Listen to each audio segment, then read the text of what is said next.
Hi friends, మీకు ఈ video నచ్చినట్లయితే లైక్ చేయండి, సబ్స్క్రైబ్ చేయండి. కార్తిక్ దీపని పిలిచి శౌర్యని ఎందుకు ఇక్కడికి తీసుకురాలేదు అని చెప్పేసి అడుగుతూ ఉంటాడు. ఆ మాటలు వినగానే అక్కడ ఉన్న దీప, తను చిన్న పిల్ల కదా, మిమ్మల్ని ఇలా చూడగానే చాలా బాధపడుతుంది అని ఇక్కడికి తీసుకురాలేను బాబు అని చెప్పేసి అంటుంది.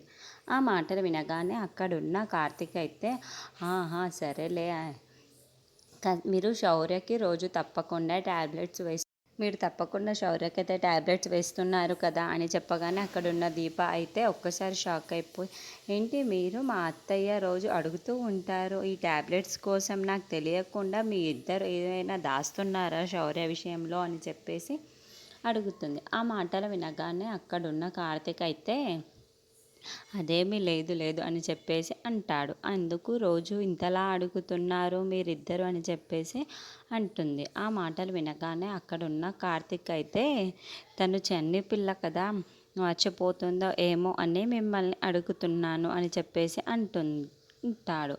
ఆ మాటలు వినగానే అక్కడున్న దీప మాత్రం, రోజు నేనే వేస్తాను బాబు, తనకి తప్పకుండా వేస్తూ ఉంటాను అని చెప్పేసి అంటుంది. ఆ మాటలు వినగానే అక్కడున్న కార్తిక్ అయితే ఓహో అలా అయితే పర్వాలేదు లేండి అని చెప్పేసి అంటూ ఉంటాడు.